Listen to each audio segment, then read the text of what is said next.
Extra Benny, they continue investing. This I'm happy to report that I've been in Garden for the last 20 years, and for close to 18 years, we used to buy water from water pullers every time. But for the last 1.5 years or so, we were surprised in the morning there was water in the pipes twice a week. And the only problem that you have produced more, and you have also increased your non-revenue water because most of our pipes are also busting.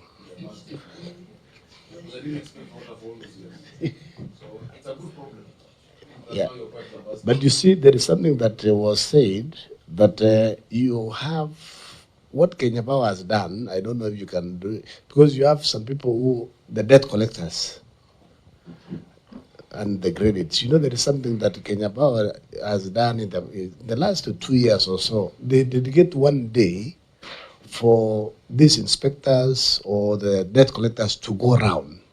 You know, it's easy for them to go to special offices. You see, even our homes, we have bells on the gate, we have gardeners and maybe also house helps in the houses. So if your people could move around, leave a demand not there, and then don't leave it until that for 80 days. You know, at least every 90 days, push to demand, and then once you can also do a list of shame in the papers. Yeah. Any other issue, Senator Eddy? Chair, I think I hear the governor on the liabilities versus assets, but I think that the growing negative revenue reserve is concerning because it has grown from 2 billion to 3 billion. And indicative of the fact that the working capital is not looking neat. And for me, the biggest response is not even on the receivables definitely needs to look at, but I think that the issue on revenue water, which is something we should address, of 51%, which is almost that amount, about 8.5 billion, is a big concern.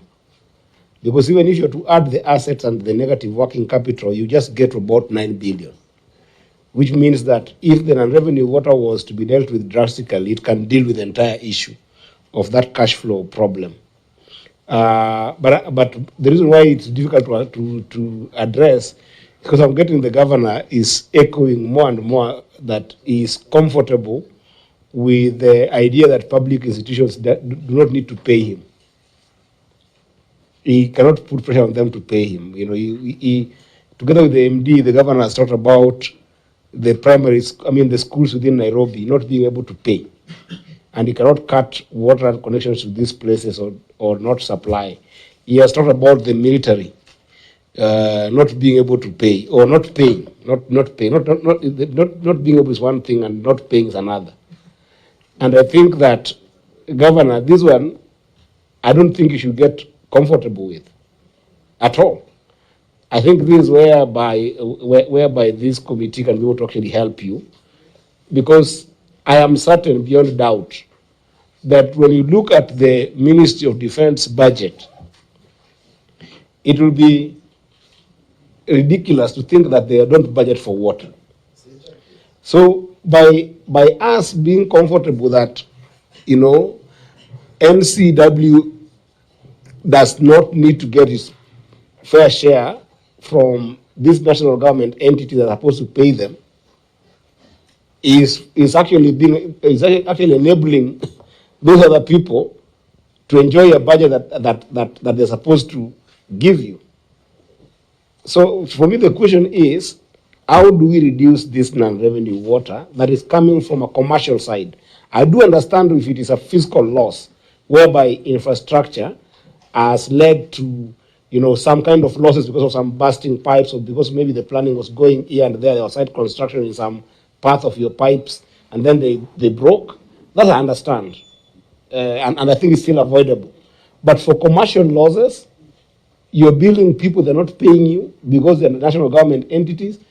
Governor, we have talked a number of times, and you saw when we were fighting for money to come to counties the other day, that there is underfunding of counties, but there is also defunding counties. Where does defunding counties come from, Governor? It comes in instances where, because of this commercial operation between you and the counties and the national government, where they have got real responsibility to pay you for something that they're giving, when they don't pay for them and they've got the ability and they're building their budgets, it becomes a defunding function. It's defunding the pressure of counties. So for me, the non-revenue water emanating from commercial losses, especially by big entities,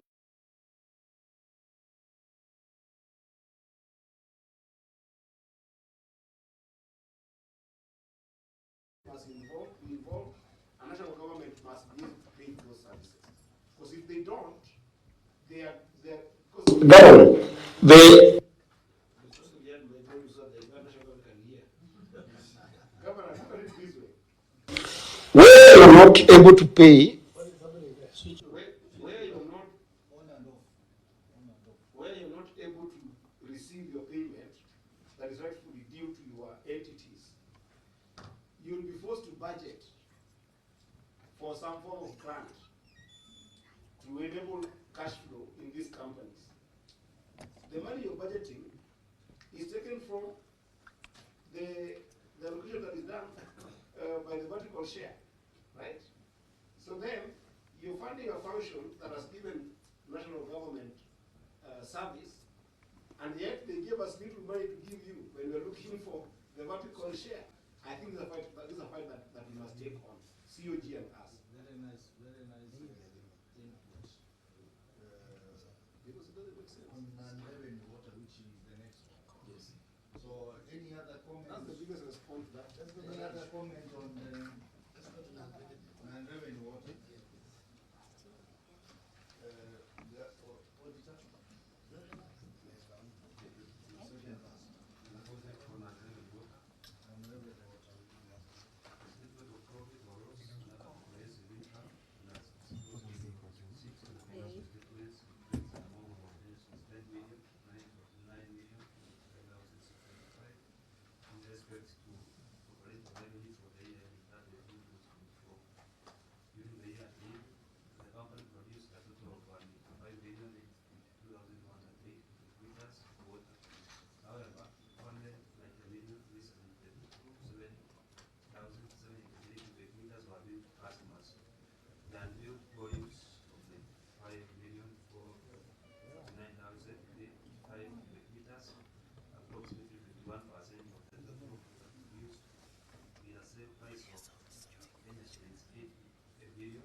Just read out the other text. But not these others. The 6 pages.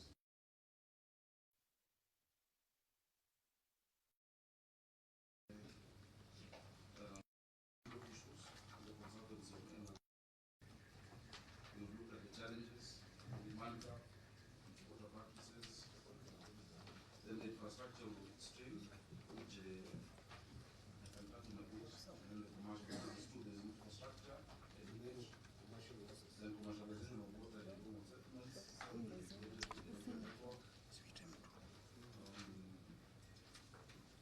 then I've listed some of the projects that are taking. Maybe what you can do is that you adapt the written response and then you comment on the response.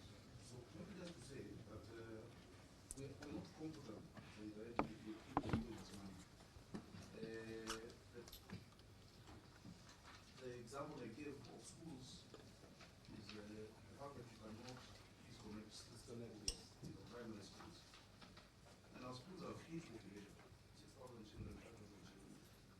In fact, for many of them, I've gone further to build boreholes for many of the schools. I think we've done now quite a number to clear out the water, but we continue to build. One particular one which was very sad was MATIANG'I, primary. Well, we had to go close to 400 people. It was 400 meters. But it was creating such a bad, the school was in dire need. It was in dire need because the children were really struggling. Now the problem in Nairobi is that during the last administration, there was more or less like a race to impress the president that time. So they wanted to build 100 boreholes, 100 boreholes in 100 days. And that boreholes, in hydrological survey, you know, can do. So the soil, the water limits recommended level of fluoride is on 1.5 parts per million. Now you find a lot of the boreholes in Eastlands, this side of Nairobi, go way beyond that. Meaning the level of fluoride that we're exposing our children and communities too is very unhealthy. It lead to brittle bones, it lead to issues with the teeth, etc. But that notwithstanding, for us, there's the element of serving those who are underserved. You'll find non-revenue water through those schools, through water tankers going to the informal settlements, and we explained that you still need to provide that service. Now, for government entities that owe us, we are very keen they must pay. In fact, that is why I have the table. I've had a discussion with the Minister for Finance, the CS, and told them that they need to ensure that these entities budget for that payment. Same as payment of land rates or silo, contribution in lieu of rates. Many entities are paying. Many government agencies are paying. What we've highlighted are the ones who are not paying. And as the MD has said, even as recently as yesterday, he's been in discussion with them to make sure that they're able to pay what they owe. Now, another thing I must point out before handing over to the MD, the amount of non-revenue water technically will always seem higher than it is for as long as you have not filled the water demand. If you don't have enough water in the pipe, if you don't have enough water flowing, you find that a lot of time you're measuring air, not even the water that you think that you're producing. So the amount is higher. But when the pipe is full, even the SCADA technology can measure it more appropriately. If it is not, it is trying to measure the flow. If I'm to take this bottle, this is how the pipe is. So if the pipe is like this, and you're measuring flow, you're measuring a lot of air. So it's never an accurate measure until we get to that 900 million liters per day and above. But still there is loss. So there is loss based on all infrastructure. For instance, in the CBD, the networks in the CBD were built many, many years ago, in the 40s and 50s. Now what we're doing, because we did an analysis of how much it would cost for us to redo the pipelines across the city. And we looked at, I think, 2 or 3 areas. It was so expensive. The one in the CBD, we have a program now that is costing 1.6 billion. How much is it? 1.6 billion. It's something called, do you call it disheveling or? The seething. You can call it seething. Oh, so a pipe is put into the current network, and you put a sieve to actually seal that one which was there earlier, the older one. Just for CBD is costing 1.7 billion shillings. So the company definitely will not be able to afford the bigger infrastructural interventions that are required for the physical losses on non-revenue water. But this one that we're doing in the CBD will help us now save 2,000 cubic meters per hour, once it is concluded. And then now once we progress on that one, we shall go to the next one. So it's a continuous process.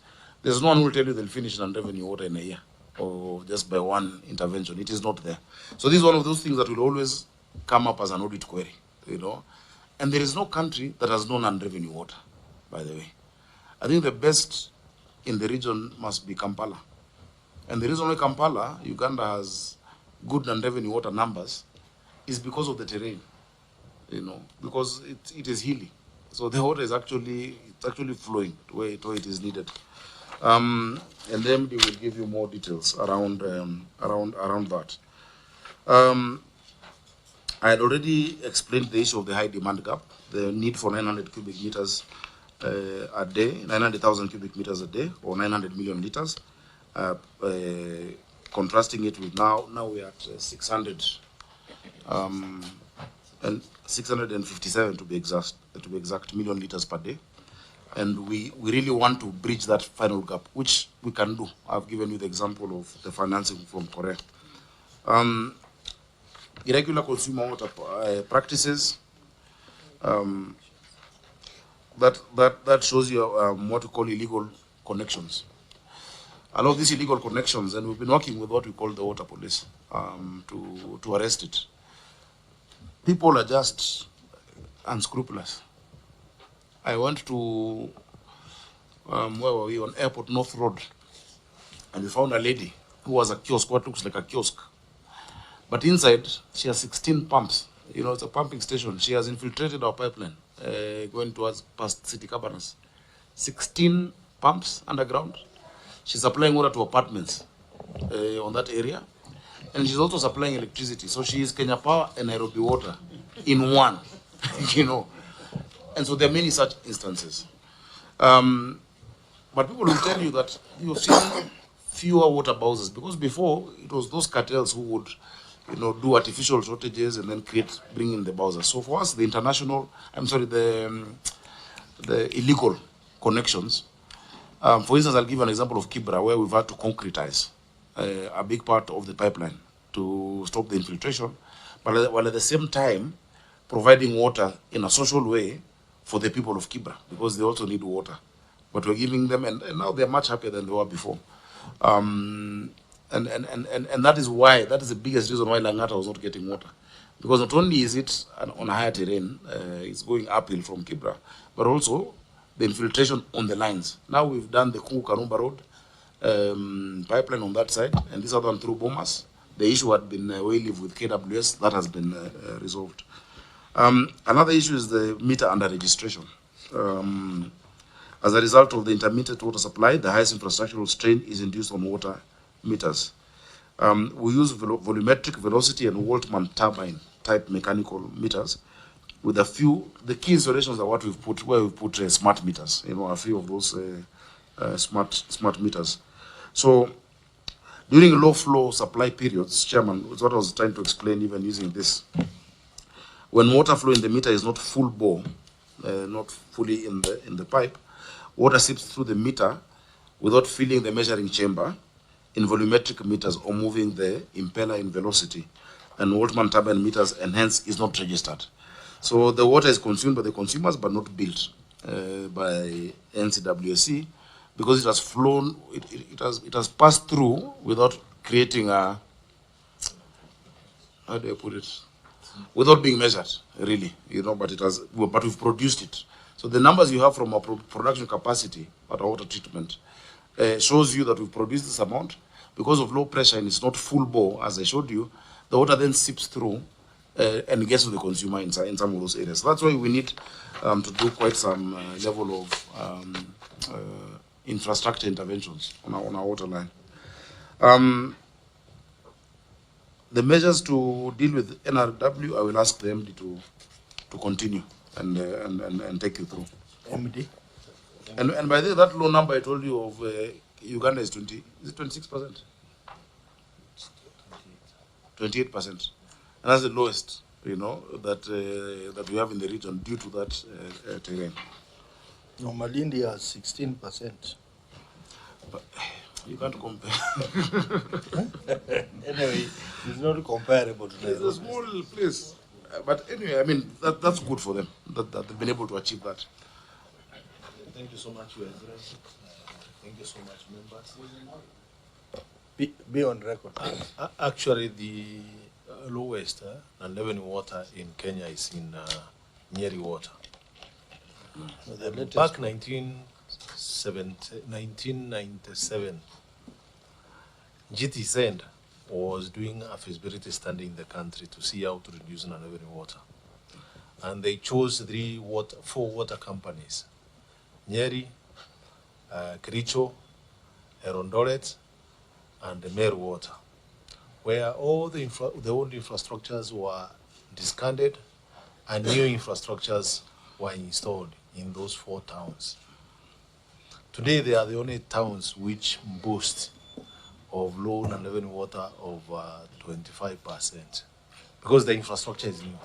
No physical leak, the illegal connections were discarded in their own pipes, new connections were done to the customers. Now, here in Nairobi, what actually is being done to address non-revenue water by the county government, national government, through the Water Service Board, is what the governor spoke about, sieving or sleeving the pipes. And when you are doing that exercise, you will be crossing the existing water connections and the illegal water connections and all the leaks. Then you do new connections to every property afresh. When you do that, CBD alone, you'll be able to save around 2,000 cubic meters per hour. Because according to our measurements, we lose around 2,000 cubic meters per hour on commercial losses, just like what Senator Edwin said. And those things, that non-revenue water commercial losses, sometimes, many years back, water for firefighting in buildings used to be free.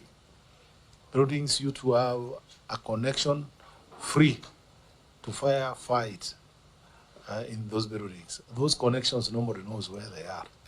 And with the time, people changed them to be their normal water supply lines.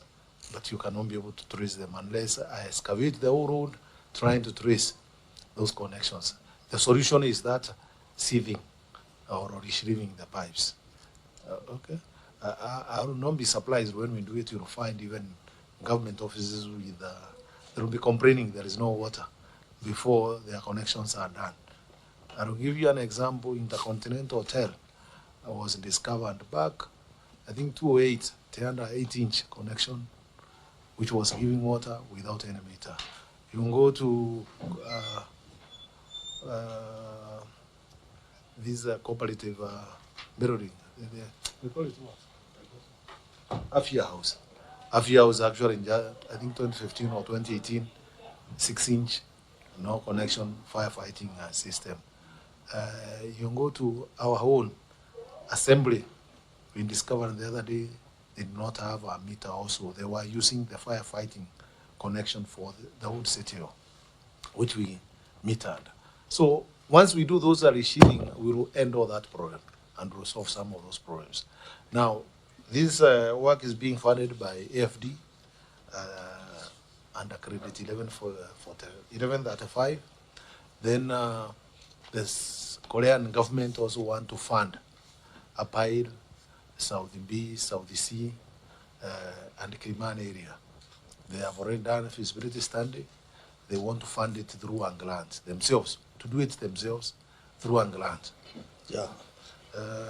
Then meters, as the governor said, when you have low pressures, meters don't turn. The water just goes in, and particularly those people who have underground tanks, the water just goes in and goes into the tank.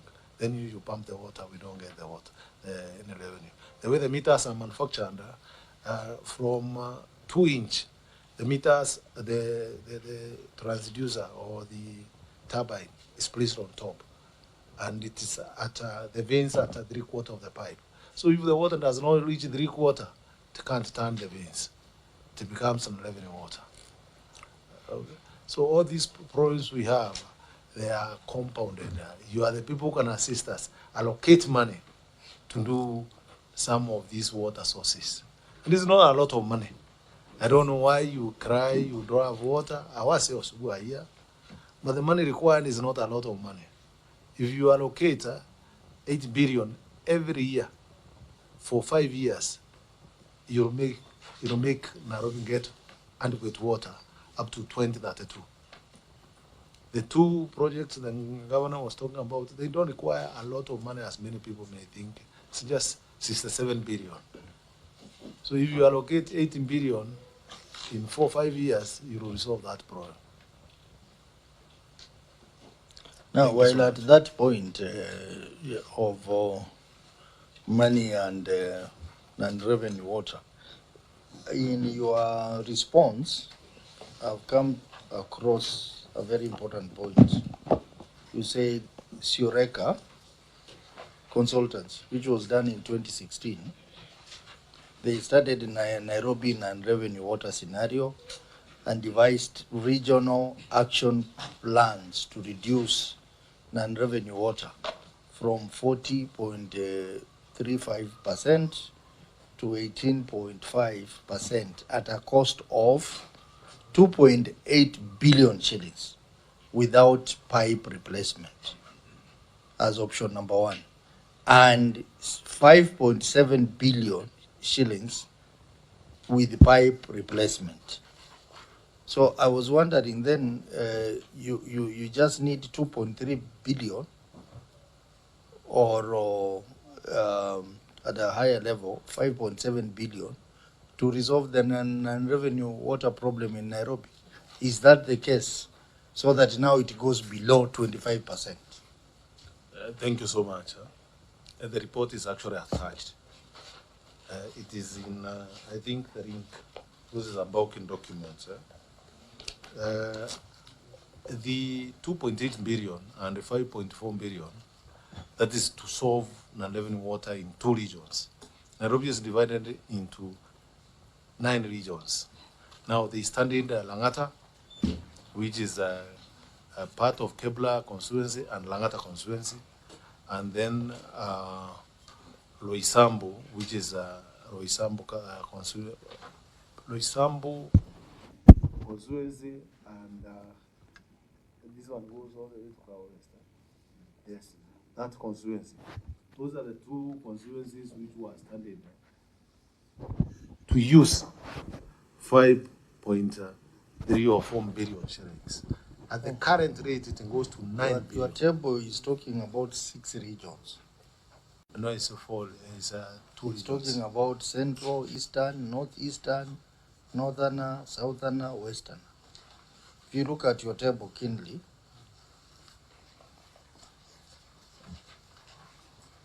This is the overall. I think I have it here. It's around 9 billion. Yes, 9 billion. But This was in 2016. but still 9 billion. If you look at the long outstanding receivable, is at 7 billion. So why can't you start from there? And If we receive the receivables, If we receive those receivables, we can do this. This is very important for the city. Remember, we have the oldest water infrastructure in the country, which is why those numbers are high. And at that time, it was 40. Now it has gone up because of the gap of the water. But you're right.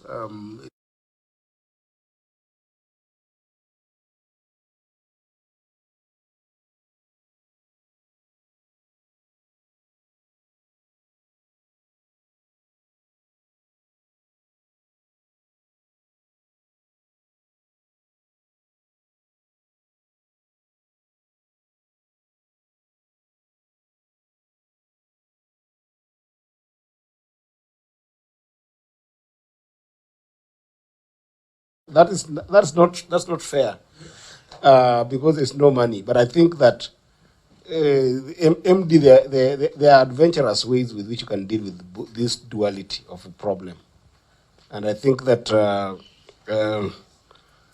because of the challenge that we're talking about, you are